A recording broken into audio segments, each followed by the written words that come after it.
And hello and welcome back. And I have a very interesting guest in the house today, Jim Cooper.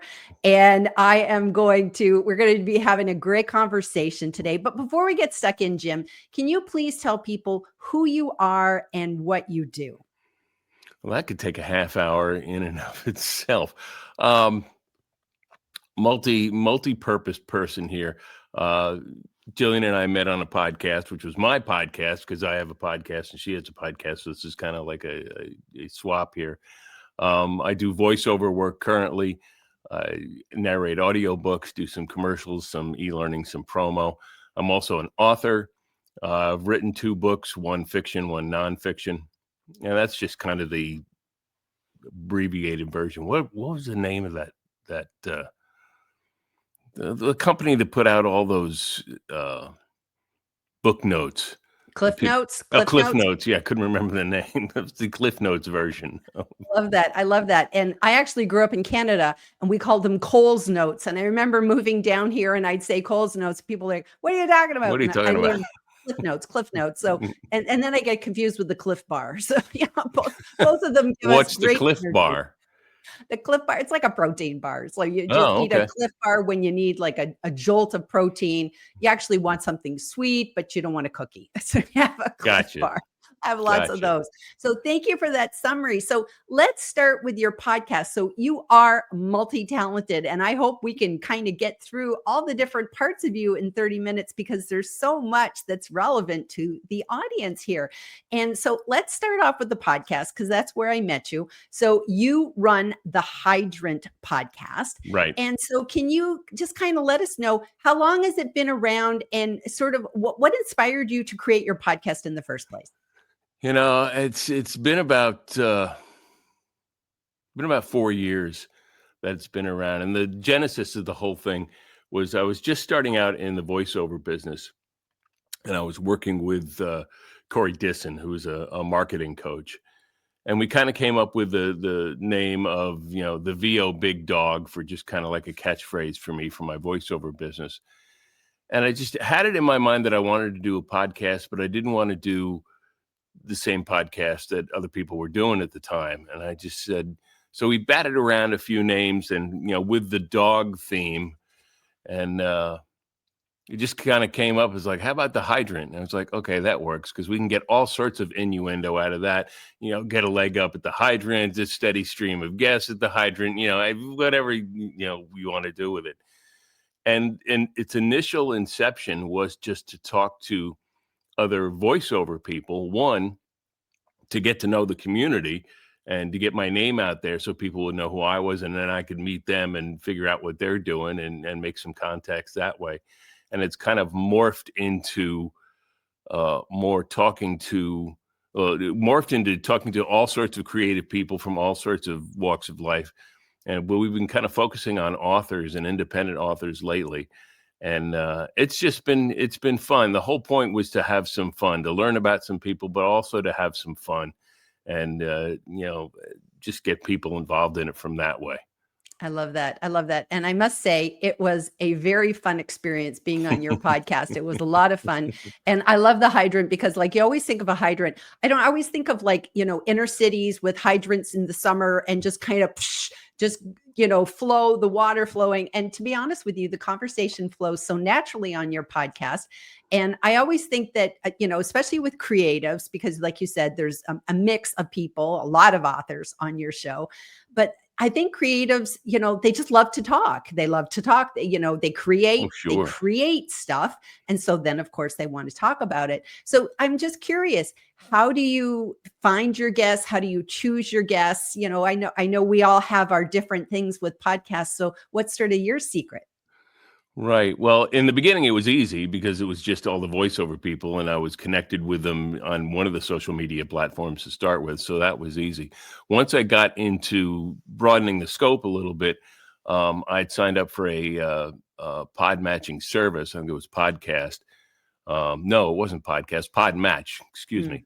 And started going through that and just kind of picked and choose people that I thought would be good matches for the show. And had a lot of people on through Podmatch. And now it's just kind of as I go through, and I really got into doing one every week, and I just got on the schedule of like, got to have one every week, got to have one every week. And so I ended up talking to a lot of people. And then this past summer, I just said, I need a break. I can't do this every week. So kind of took the summer off. And now I'm doing one every couple of weeks.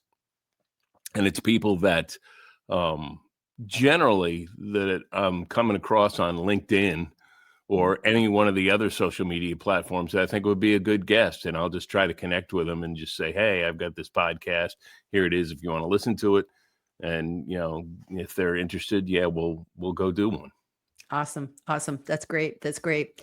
So, one of the things that you mentioned is that you are an author and you've done 2 books. I wasn't aware of the second book. So, I knew you had done a mystery thriller. I wrote it down, Twisted Ties. Right. So, I came across your book. There we go. There we go. I love that. So that was sort of the fiction genre. So that Right. was like a mystery thriller. Sounds fascinating because it was like I read the Amazon description was, ooh, this sounds very good. And I admitted to you before we even started today, I love David Baldacci. So I kind of, I love thrillers and adventures and mystery books Right. and stuff like that. But anyways, can you tell us about your first book and then about your second book as well? Well, the first book was just to get. I've always loved writing, and I'm a book nerd, and so I just I'm reading constantly. If I'm not reading 2 or 3 books at once, I'll usually have one on a real book, and then I'll have a Kindle book, and then I'll have an audio book, and then go back and forth between the 3 of them. So that gets crazy at times, but always wanted to write one. Even when I was a kid, I'd sit down at the typewriter and showing my age, sit down at the typewriter and, write something, whatever came to mind. So I always wanted to write one. And the first book was really just kind of a extension of that, of like, okay, I'm going to get serious and just see if I can complete one. I don't care if it ever sells. I don't care. I want to be able to complete a book. And through a whole series of steps, I was fortunate enough to hook up with an author who was doing some coaching at the time and got involved in some writers groups and got involved with NaNoWriMo, which was a big impetus to get the book written. So it took about 7 years, but finally got it done and was real happy with it and got some good feedback on it. I didn't put a whole lot of marketing effort into it. It just my goal was to get it done. So that was cool. The second book is a nonfiction piece that was based on my experiences as a cancer caregiver for my wife, Oh, who wow. was diagnosed with brain cancer about 10 years ago and went through a lot of chemo treatments, went through a stem cell transplant, and just it was kind of like all our experiences. And what I was doing was actually using social media to just write daily posts of what was going on, which did a couple things. One, it let me write, and 2, it saved me from making like 20,000 phone calls to all friends and relatives and that kind of thing, because I could just write out here's what's happening. And so I had this mess of posts by the time we got to the end of treatment, and I was like, I got to do something with this. And we got very fortunate in our experience because everything that could have happened went right. Mm. And so we felt this immense sense of gratitude of having to give something back. And I thought, well, messed around with these posts a little bit and tried a couple different things. But a good friend of mine suggested, why don't you just make a guidebook, make a Mm. workbook of sorts? And I was like, that's a good idea.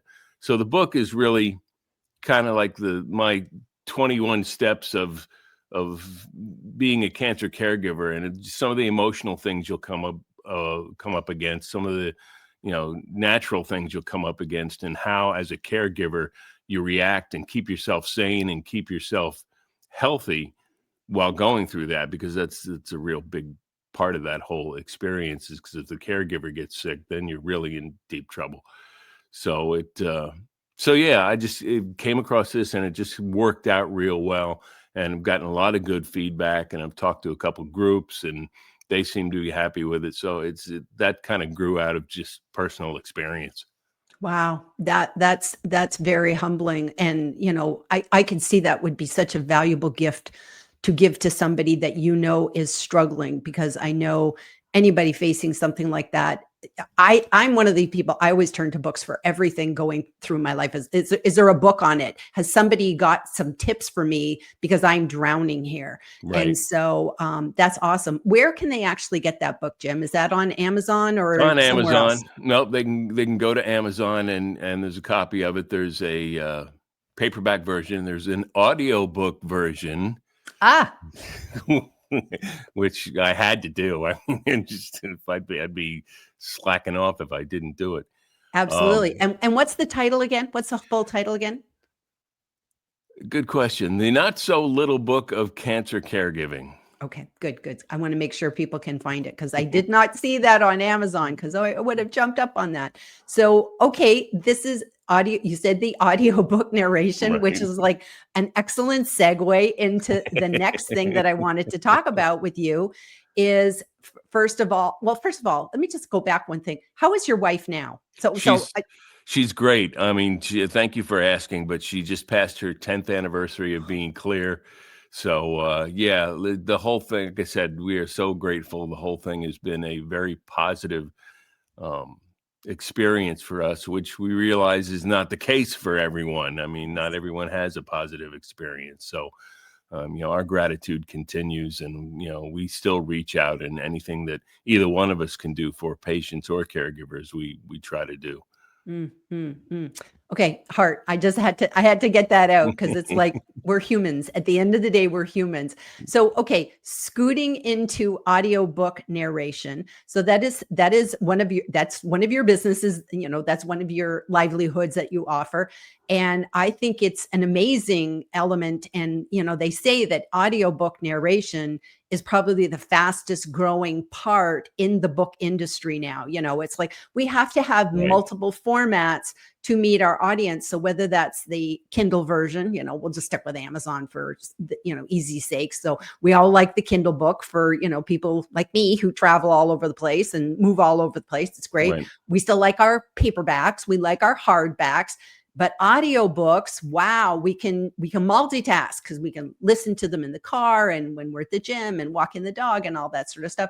So first of all, how did you even, get into audiobook narration? Where did that come from? accidental. I mean, it was. I had started doing. I'd left corporate world and it took some time off, and it's like, okay, what am I going to do next? And having a radio background, this whole voiceover thing kind of Mm. came up into my face, and I was like, well, let me explore this and see what happened. And one thing led to another, and did some auditioning, did some coaching with a lot of different people, and I don't even know how, but out of nowhere, um, an author approached me, Xane Anderson approached me, and he had a nonfiction book, The Key to the Gate, and he said, "I like your voice. You want to do the audiobook for me?" And I was like, "Sure."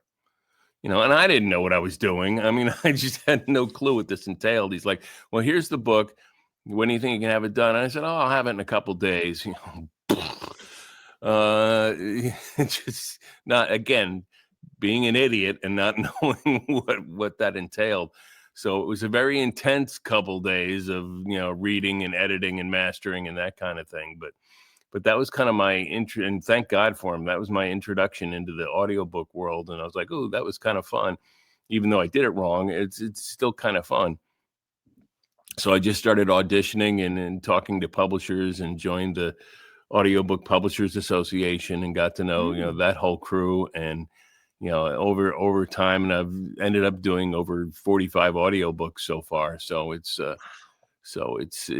fun. It's a lot of voiceover people don't like doing them because it can be a slog, especially if you get a long book. And the longest book I've done is about 15 hours, and that took a lot of time to get done. But still, at the end, there's such a feeling of satisfaction and having it done that it's worth going through it, and it's fun for me. The whole process is a whole lot of fun for me.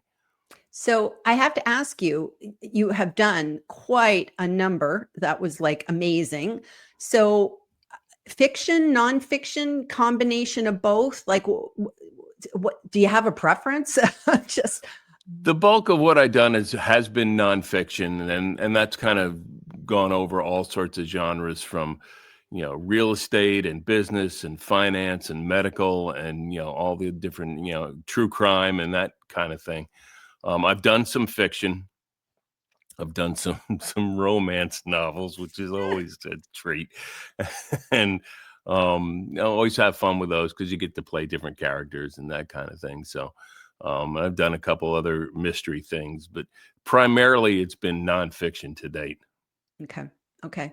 So if you we know authors listen to this podcast, prospective authors, veteran authors. Um, if somebody was considering doing an audiobook and they're sitting there thinking, should I do it myself or should I hire someone? Can you give us any tips on, choosing either or and what should we be thinking of if we're going to take this on? Because like you said, you didn't really know what you didn't know in the beginning, and you've Right. obviously now you have all sorts of expertise. Well, more and more the books that come out that are more uh, memoirish and biography, the authors are doing those themselves, which they should. I mean, it's the book's written in their voice. So, I can see where that would be absolutely appropriate to do that. If they want to do it, they want to hire someone else to do it, and they're not connected with a publisher, because if they're connected with a publisher, the publisher will have all the ins and outs and will have access to narrators and that kind of thing. If they're doing it themselves independently, Amazon has a site that's acx.com, where independent authors can post their books and post samples and ask for auditions, and they'll get hundreds of auditions from people who scan that site daily looking to audition for audiobooks. And they can pick and choose the narrator. They can set whatever rate they want within the ranges that ACX has set up, or they can do a royalty share if they want to do it that way. And I understand that, especially with the independent authors, their budget's limited. I mean, they don't have a lot of money to be able to spend on this. So they can pick a range that they're comfortable with, that their budget will allow them to do. And that's usually the easiest way for independent authors to, if they're going to do it themselves, to find themselves a narrator. Okay. Okay. And if they do choose to do it themselves, what are they in for? Because sometimes knowing what you'd be in for, it would be like, oh, I thought I could just kind of like, pick up my book and read it on a Zoom call to myself, and, not realizing, well, you could never do it in one go. You wouldn't want to just do it on Zoom, et cetera, et cetera. Right. Yeah, because there are um, technical specifications and qualifications that the audio files need to meet, and unless you have the professional setup at home, which would be a good microphone and a good, what is called a DAW, digital workstation, to like Adobe Audition or something like that, and a good microphone, and just and a quiet place to do this, like a booth or something like that. um I would recommend letting someone else do it, because people say, I'll just do it on my phone. It's like, you can, but you're going to have to hire somebody to really engineer that for you. And that's going to cost you just as much money as if you had someone do the audiobook narration and master it themselves. So Mm, unless you have the professional equipment to do it, I would recommend hiring someone who has the professional equipment to do it. And at that point, you can just say, here's the book, and they'll go and do it, and you get to approve it, or say, oh, I didn't like the way you did this, change this voice or something like that along the line. So mm, the mm. pressure would be much less on you if you had someone else do it. Okay. And then one sort of final wrap up question on that topic would be, so if I came to someone like you and I asked you to narrate my book, do you just give me the files? Like, am I still having to, like, now I have all these files and I got to figure out what to do with it? Like, what's sort of the next step after you do that? Well, if you go through ACX, the answer is no. you don't have the files. The person who does the narration can upload the files into ACX, and those files will meet all the technical specifications, because ACX has its own process and its own quality checks to make sure the files are technically what they're supposed to be.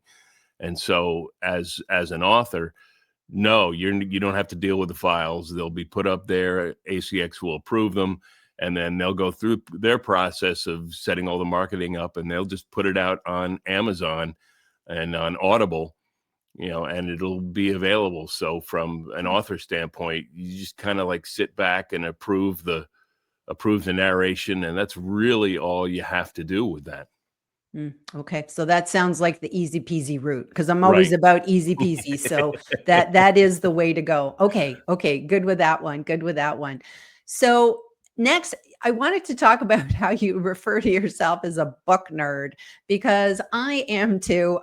Like what you said about yourself. It's like I got a book over here, a book over there. It's like the other day I went out. It was like a used bookstore. Oh, Sorry, it was the Friends of the Library year oh yeah, that's sale. dangerous. There's That's just dangerous. And it's like my husband just went, "Ah," like he just Yeah. knew that like bags would be coming home. And I actually got selective this year. I only chose titles that I knew I was looking for, because I always have like a list in my head of like what books will jump out and come out home with me from a used sale. But Right. anyways, not about me. I just want to talk about you. So what is it like? What do you like to read? Like, let us get into Jim's nightstand. What's on your, like, what kind of books do you like to read? Fiction, nonfiction, a mix?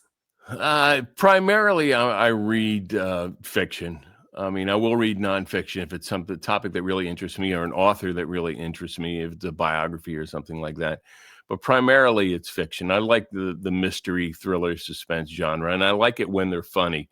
Um, Authors like Carl Hyacin or Tim Dorsey that write mysteries, but they have a great sense of humor, and their characters are kind of wacky and out there. So that interests me probably more than anything else. A lot of the old noir, hard-boiled detective, Raymond Chandler, Dashiell Hammett kind of people and characters, that interests me. That grabs me. I mean, I can read, The Big Sleep or The Maltese Falcon, over and over again, because it's just they're wonderful books, and I really get into those. So that's primarily. There's some science fiction in there. There's some literary fiction mixed into there. But I'm really looking for something that's kind of just a little bit off center, a little bit quirky. Guys like Tom Robbins, who wrote so many books, like Even Cowgirls Get the Blues and Another Roadside Attraction. I mean, it's just those kind of quirky characters really appeal to me. I love that. I love that. And so just with your reading over time, I always feel that book nerds kind of, they process information from books, especially when we're talking about nonfiction books. And somebody asked me a question the other day. It was on one of my LinkedIn posts of all places. And they said, is there any books that you have reread that like you read that book and you reread it again because it had some sort of impact on you? And I had to really stop and think about it. And I went, actually, there's quite a few books, that, and one of Right. mine was Big Magic by Elizabeth Gilbert, because every time I read that, it's always about creatives and writing, but it's about all artists. And I'm a little bit different every time I read that book, and I get something different out of it. So I just wondered, is there any particular book, and it could be fiction or nonfiction, that you actually have reread and you just went, because it had such an impact on me? Well, that list is long. There's several that I've reread even more than twice. From a nonfiction standpoint, one of the books that I refer to over and over and over again, and I just had an author on my podcast, and he's read the same book, so he got talk a lot about that, was a book called Bird by Anne Lamott. And Anne Lamott is an author, but she's also written a number of books about writing, and Bird by Bird just nails it. I mean, if you're really interested in writing and want to think about writing a book, read this book first, because it absolutely nails the process you're going to go through, the mindset you've got to be in, And I've referred to it over and over again. It's a wonderful piece of work, and so I recommend that to anyone who wants to write. From a fiction standpoint, uh, there's a couple books that stand out that I've read more than once that definitely had an impact on me. One was Gravity's Rainbow by Thomas Pynchon. And I became a Pynchon fan through that. And I've read that a couple times, and just the way he uses words and his humor just attracts me. I've read Invisible Man by Ralph Ellison Mm. several times, which is a wonderful book. And it's just that kind of opened my eyes from a racial standpoint and the experience of, the African American through the period he's talking about, and how this character, deals with it all. Same thing with Native Son by Richard Wright. I've read that a couple times. The big that one has impacted me a lot. And then some of the strange one, Skinny Legs and All by Tom Robbins. I think I've read a couple times because it's just so funny, and one of the characters is a spoon, so just like, okay, fine, whatever. And I'm sure I'm missing some other ones. I mean, some of the older ones. I've just reread a couple of the old Kurt Vonnegut ones, Cat's Cradle, Mm. Slaughterhouse-Five, because he was just, Breakfast of Champions. That kind of writing, appealed to me. So yeah, I have no qualms about reading a book a second time if it's really reached me in some way, and so many have that. And much like you, much to my wife's chagrin, I hold on to these books and have a massive, book library that I keep going in. You're talking about the book sales. My library has gotten into the dangerous habit of putting a cart out front and saying, "Take these. They're free. We don't want them back." And it's just like, okay, I got to look through all of these and take a couple more home and, get the evil eye from my wife. So, yeah, definitely the book sales, the used book sales are just danger time. Absolutely, absolutely, and, I always look at, the books. Most of my books are in storage because I'm still, like, moving around and I'm in Right. temporary residence and stuff, so, Right. when we had to pare down our house and when we moved abroad, I could get rid of all the furniture, no problem, just everything went. Photo albums, scan them in, everything, but not the books, and so I actually gave away a third of my collection. I just really just went, okay, I know that there are other people, they would be treasures. So I was able to give away some. And you can't sell books. Like I just nobody ever buys books when I do a sale. So I didn't even bother with that. But I boxed up the others. And now I think I have duplicates because sometimes I just go and I Yes. know I own this, but it's like, but then I could give it to people because I don't loan books. I will give books, but I don't loan Right. books because that would be like giving people my children. I just would not. Or you start reading a book and there's something in your mind that says, "I've read this before." Yes. And so that's one of the reasons that I got on Goodreads, the site, is just to keep track of what I've read. So if Mm, I start a book, I can go back and look. Did I read this before? Oh yeah, I did read this before. there's Okay. my review. Here's my review. Or I read a book and I was like, wow, that was familiar. And realized that I listened to the audiobook version of it, 2 years ago. So I was like, okay, yeah, we duplicated that again. I And I love that. I agree with you. I've gone through a point where I actually got rid of about a third of my collection when we moved. Excuse me. And yeah, it's like giving your children away. It's hardest thing to do. It really is. It really is. So I just kind of want to wrap up with like a future focused question. So one of the things that I've noticed, kind of came out on Amazon. I don't know if it's still in beta or where it's at, but it's like I know now that like if you have, I think it's an ebook, Amazon will offer the ability to do like an AI narration. And I don't know if I'm gonna be a fan of this, to be honest with you, because it's, whatever, but that's just that's my thing. Now, because you are an audiobook narrator, and you are an avid book nerd. What are your thoughts with just having somebody slap an AI voice on a book? I just want to, is that the future? Is that where we're heading? What's your thoughts? I certainly hope not.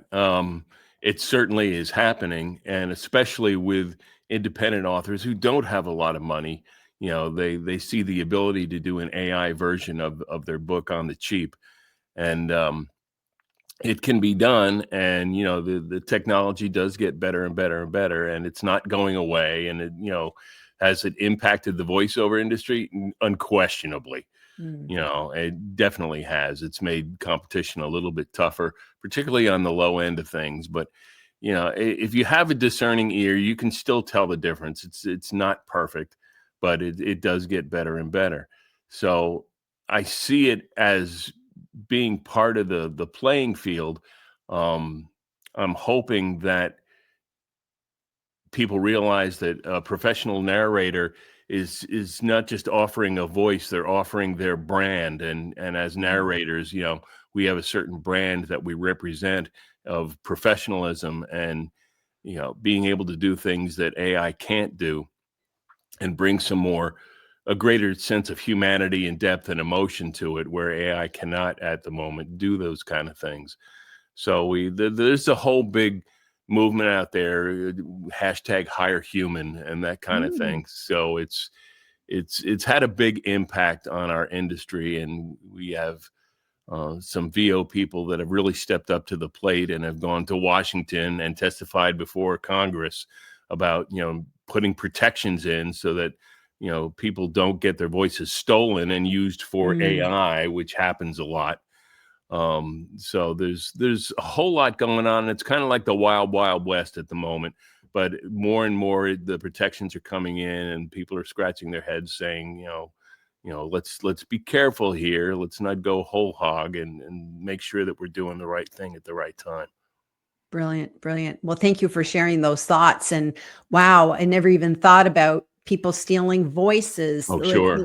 Oh my gosh, but you're right. It's just like, oh my gosh, the repercussions.